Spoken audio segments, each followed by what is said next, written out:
Serial वसुधा के upcoming track में आने वाला है ऐसा धमाकेदार ट्विस्ट जिसे देखकर आपके रोंगटे खड़े हो जाएंगे। जी हाँ दोस्तों, अब तक आपने इस कहानी में बहुत सारे उतार चढ़ाव देखे हैं, लेकिन आने वाला ट्रैक आपको झकझोर कर रख देगा क्योंकि यहाँ पर अब वसुधा की जिंदगी एक ऐसे खतरे में फंस चुकी है जिससे निकल पाना उसके लिए आसान बिल्कुल भी नहीं होगा। कहानी की शुरुआत होती है गांव के शांत माहौल से, जहां वसुधा अपनी दादी के साथ बैठी होती है। दादी हमेशा की तरह उसे समझाती है कि इस घराने से उसका रिश्ता कितना खतरनाक है और उसे बार बार क्यों वहां खींचा चला जाता है। लेकिन वसुधा अपनी साफ नियत और बड़े दिल के कारण हर बार वहां लौट जाती है। तभी अचानक चंद्रिका का फोन आता है। उसकी आवाज में घबराहट और गुस्सा साफ झलकता है। चंद्रिका वसुधा से कहती है, वसुधा, हालात बिगड़ गए हैं। मुझे तुम्हारी तुरंत जरूरत है, वरना किसी की इज्जत और किसी का घर बर्बाद हो जाएगा। जल्दी आओ। दादी वसुधा को रोकने की कोशिश करती है, लेकिन वसुधा बिना सोचे समझे तुरंत निकल पड़ती है।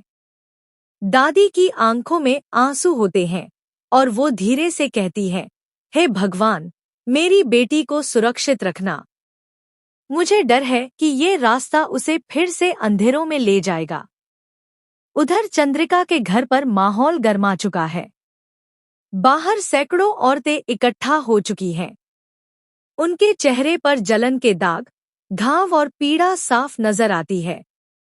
कुछ गुस्से से चिल्ला रही हैं, तो कुछ रो रही हैं।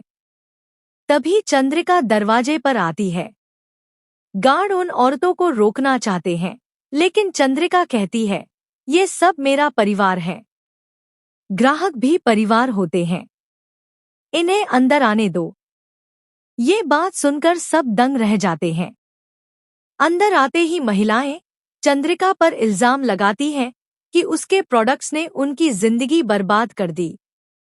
तभी कुछ गुंडे भीड़ में घुस आते हैं और धमकी देते हैं, अब तेरे चेहरे पर भी वही दाग लगाएंगे ताकि तू समझे हमारी पीड़ा। सिचुएशन इतनी खतरनाक हो जाती है कि बस एक पल में सब कुछ खत्म हो सकता था। लेकिन तभी घर के मर्द आगे आते हैं और उन गुंडों की जमकर धुलाई कर डालते हैं। सब सोचते हैं कि अब तूफान टल गया, लेकिन असली तूफान तो अभी शुरू हुआ था। चंद्रिका गुस्से में उन गुंडों से पूछताछ करती है। पहले तो वो चुप रहते हैं, लेकिन जैसे ही दबाव बढ़ता,